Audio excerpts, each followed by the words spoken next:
I want to thank our panelists, and I want to thank you all for coming today to this discussion. We had over 400 people sign up to attend today, and this is one of the largest events we've ever had of this nature at UNC Charlotte. So clearly the topic and the speaker are important to us, and there are a lot of really great personal takeaways for each of us. I know for myself, certainly. And so the first question I want to ask is, in addition to faculty, we do have a lot of staff here, instructional staff, support staff, and others.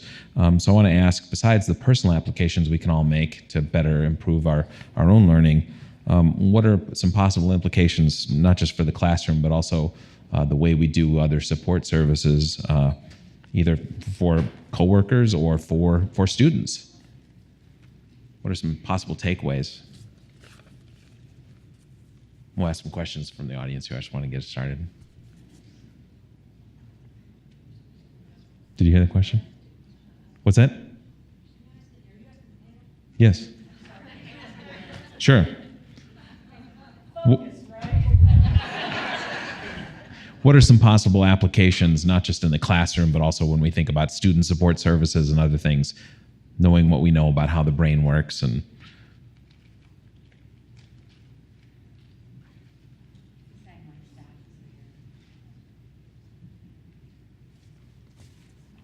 you want me to start? Sure. Well, the implications are just endless, I think, certainly in the classroom. It's just beginning simply that anytime we want to learn something, to use metaphor and a lot of practice. I think it applies to more than just learning content. And I'll just have to say that it's also about learning how to, skills, I guess, of professionals even. And even in the College of Education, where we're training people to become teachers, we have to teach them certain skills and behaviors and practices to the point of automaticity is the word we use rather than memorization, but getting so good so that it frees the brain for the heavier, complex decision-making that teachers have to do in every moment. So I loved that whole part about the memorization and the synapses and coming through practice, which I think, so I'll stop, but certainly in the classroom of learning anything, professional skills as well as content. I'd just add one thing to that, which I think we all need to remember at the university, which is that this is a really optimistic viewpoint. That is, I think what Barbara is saying is that people learn at different paces. They learn in somewhat different ways. There are lots of tools that we can use to help students learn. But the bottom line here is, when we say we admit students to the university because we believe they can succeed here, we have to really internalize that, whether we're faculty or we're staff. And I think we have to take the position that we need to figure out the ways to help every student learn. And there are lots of tools. I think, metaphor is a great example. Breaking things down into smaller pieces, using the kinds of techniques that Barbara's talking about, of, learn a little bit, test yourself, try to recall. I mean, we always used to say it, when I was in graduate school, they always used to say to us, could you explain that to your mother? After I became a mother, I took offense at that, but at the time it seemed like a good idea. But I think the point is that we frequently dismiss students if they don't learn quickly, or if they listen to a lecture and then they walk away and they can't recall everything half a semester later at the midterm. So I think there's a lot that we can take from this about how we can encourage students and how we can take an optimistic view of the potential success of all of our students. I would love to say, and also, this fits well with our move to Monday, Wednesday, Friday classes, right? So that we do have more opportunity rather than once a week, because we've moved away from once a week classes, a lot of us. And And I think it helps, again, with practice and learning. And I think it is a more humanistic way of thinking about our students, thinking that we all, we need different ways of supporting students. So I appreciate that.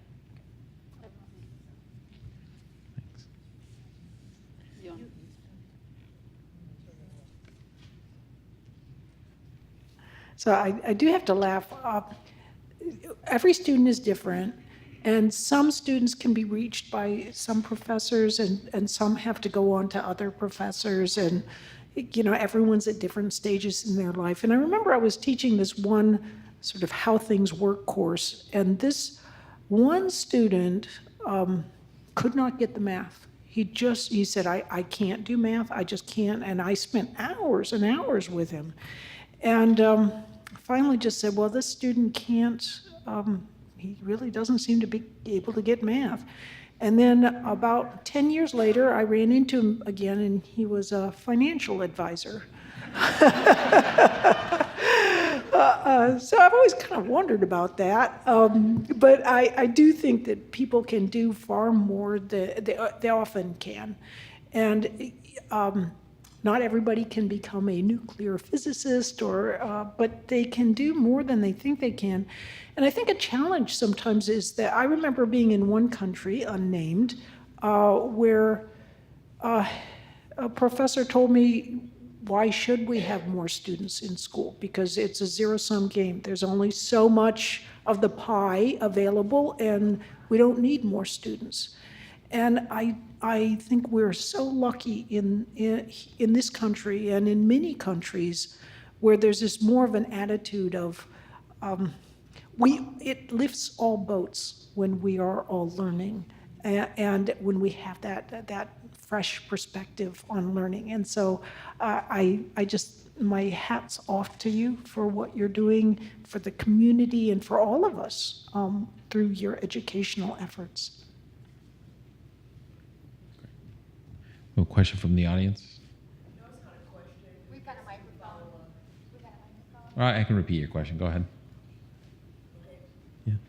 So it's just to follow up on your note in the electrical engineering department. And so as a professional staff, I believe to reinforce what they're learning in the classroom, when the students come to us and say, well, we're just not getting it, we don't understand, we're failing these classes, and we need to graduate, us as professional staff, advisors, whoever, could basically reinforce the information here, let them know that, it's okay to go to these study habit skills courses, to, study one-on-one. The University Center for Academic Excellence, they offer all of the things that you were talking about up here, these types of skills. So just knowing that language and knowing where to send them and who to connect them with. Also, peer tutoring and supplemental instruction, learning from each other. So encouraging them to do those group type things would definitely reinforce what they're learning in the classroom and also give them a different space to learn them too. So just Right. No. Okay. Yeah. Thanks. I don't know if everyone could hear that, but there are all kinds of student support services that are based on these types of things, and we can direct students to these, and we have them here on our campus. Yeah. Are there questions from the audience? We can run a mic that way. Thank you. I'm curious if it's possible to unlearn negative knowledge, such as bias and prejudice. Great question.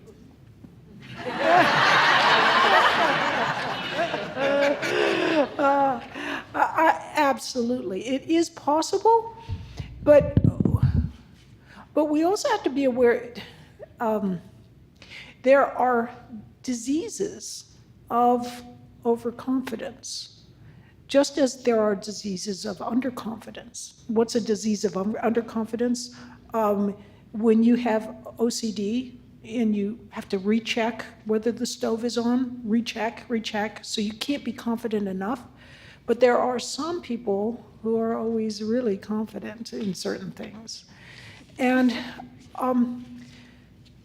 you will never be able to reach everyone, but I do think that one of the things that can very much help is, have you ever met those older people that they're so set in their ways and they're right and they know they're right and they're not going to listen to you about anything? you do not want to become one of those people. And the best way to avoid becoming one of those people is to keep yourself open to new learning. You are actually physically growing those new connections, and it does, in reality, keep you younger. And it helps set up a neural resiliency that helps prevent that sort of, for want of a better term, hardening of the arteries of over-certitude. And, so keeping open to fresh perspectives. And it isn't, when I was working for the Soviets, one thing we did was we got drunk a lot. So the Soviets would, I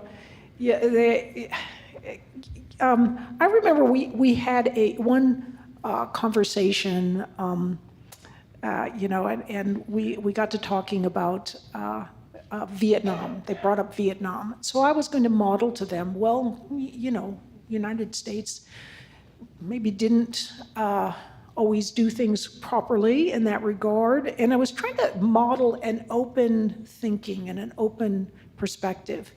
So then I turned their attention to Afghanistan and the Soviet intervention in Afghanistan, expecting that they would return that sort of modeling. No way. It was, well, we were right to go in there. Of course, it's a completely different situation.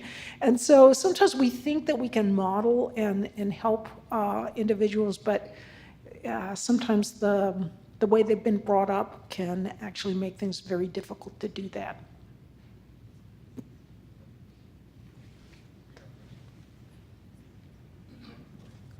Hi, it's Gloria Elliott, Mechanical Engineering. I was wondering, do you think it would be beneficial if we were to introduce learning to learn into our core curriculum?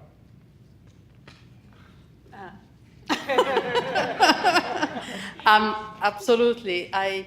During Barbara's talk, I kept thinking of Dan Pink, who talks a lot about human motivation, and one of the things he says is what science says is not what business does, and in many respects, what science says is not what education does, and when we have such a theoretical foundation, scientific foundation, I think we should really be using it, and the more students are aware of how they learn, the better it is, and more we are facing a future where students have to recreate, have to have new careers throughout their life multiple times, so learning to learn becomes really an essential skill.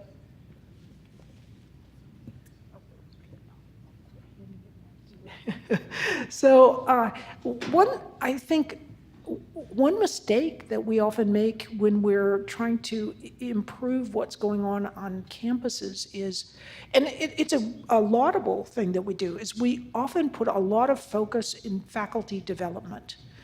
And so what that means is we get faculty better and better, but there's always, there's only a certain number of faculty who are interested in becoming better teachers. It's not everybody, and it's like that all around the world. But we put a lot of focus on, making a little improvement in the faculty, but we put virtually no focus on improving students' abilities to learn. So it's like there's this whole big curve. We're at the part where we can make a huge difference in students and their own ability to learn by just giving them some information that I think they can find very helpful. That's helpful for faculty as well. So I think that if we can not only help faculty, but really put our attention on students, that can be really invaluable. So the materials are there, they're available. Like, for example, the massive open online course, Learning How to Learn, is available for free. So it's there, and the more I think that we can introduce these ideas to students, the better off the university itself will be, and faculty members will be. Yeah, I think that's a really interesting question because I think you're absolutely right. We've tried really hard to work with faculty to introduce things like active learning strategies. And what faculty come back and say is, okay, we organized our courses so that, students are supposed to do this pre-reading, and then they're supposed to take a test, and then we're supposed to spend the time in class, thinking great thoughts or doing problems or, exploring ideas in more meaningful ways. And for a lot of faculty, it becomes very frustrating. And I think the other half of the equation is students have to be convinced that, in fact, it's their responsibility to do that, and they need to know how to do it. And I don't know that we've thought as much about helping students understand how to do that and the importance of doing it as we've spent trying to browbeat faculty into doing it. And so I think, it's a two-way street. Many years ago, I saw these two little booklets that were produced by the graduate school at the University of Michigan. It's about mentoring graduate students. And one of the books was for the faculty, and the other book was for the students. And so, one book said, these are our expectations about what you do as a mentor for a graduate student. And the other book said, these are the expectations we have of you as a graduate student, and here's a strategy for interacting with the faculty and getting the mentoring you want. And, so I think it is a two-way street. And I think the unfortunate thing is a lot of students come to us out of high school thinking, I can't do math, or I'm not good at writing, or, I just don't like X. And, and so there is some energy of activation that has to, you have to reach so that students are willing to invest the energy. And I think they have to be convinced that, it's hard. And sometimes they don't get convinced that it's hard until the first midterm. And then suddenly they realize, no, everybody's not just going to sail through this. And there is a reason why, we use glucose utilization to measure brain activity. It's, thinking takes a lot of energy. And our brains use a lot of the energy that we consume or should. So I think there is a message for students, and communicating that in a way that's not threatening but encouraging is kind of one of the things I think we need to think more about. Yeah, to build on that, I think there's a lot for our faculty, administrators, and students to be learning together about how we all learn, especially today in this digital world. You'd mentioned The Shallows, a fascinating book about a technologist who sort of forgot how to read a whole book, and how his brain was changing. And I think this is happening to a lot of our students who I talk to students who can't finish an article, can't finish a book. They find it really difficult. And I talk to faculty who are also saying it's really hard to read the entire book anymore. And I think even there's a sort of a movement away from reading. We can watch something on video and then grapple with it and so on. And I get concerned about that. And I think that maybe it's our job now to be re-educating ourselves and our students and our university leaders about what's happening with us with the overuse of technology, and making sure that we're still able to go deep. And so we got to do it together. And one little thing I'd add is that when we try things like this in the classroom, it'd be great to go ahead and tell the students why you're doing it and what you're doing. Be explicit about that. Say, well, we're taking a break so that you can, focus on something different. And that'll help them understand the process, the metacognitive process. We have time for one more question, Becky. Hi. So I want to ask a question about games and how to use games as tools for focus as opposed to viewing them as like a distraction. So I asked this question because I play a game called StarCraft. And StarCraft is a game where you have matches between 1 and 15, maybe up to 30 minutes at a time. And during that time, I am focused like a laser beam. Like I assume that my brain is continuing to focus on breathing and keep my body working. Every other cycle I have goes into StarCraft. And what amazes me about that is how intensely I'm focused, but also how easy it is for me to enter that state. So I get a little countdown, like 3, 2, 1, go time, and like instantaneously my brain just enters this state of extreme focus. And so I often think to myself, wow, I wish I could focus on my work or on learning something new as intensely and as easily as I can focus on StarCraft. So I guess my questions are, do you know why it's so much easier for me to focus on something or another thing?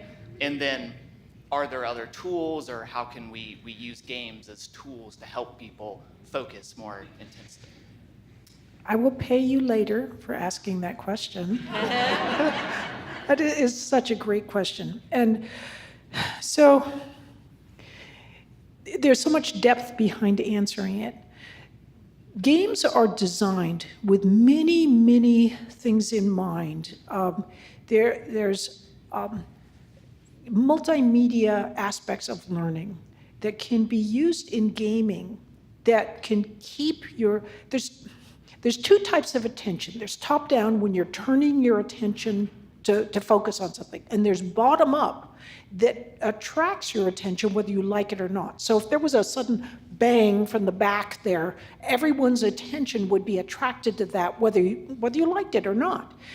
And really compelling, for example, video is designed to have a lot of this bottom-up goings on that really attracts your attention whether you like it or not.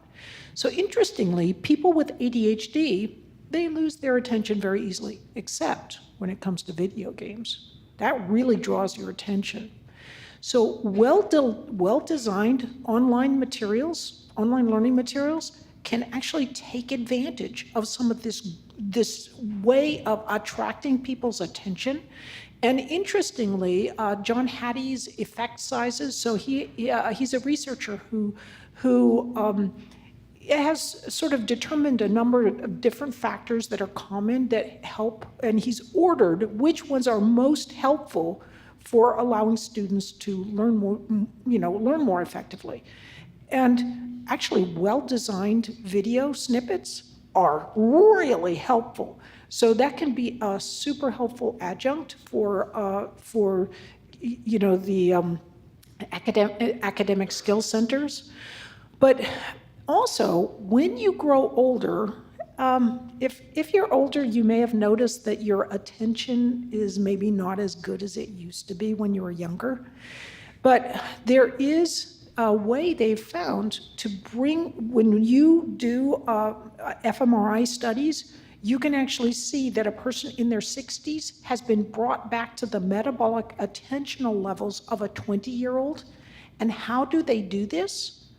They use video games, action-style video games, where you think something like you're driving really fast at something and you've got to veer. Those can really help build and enhance your attentional mechanisms.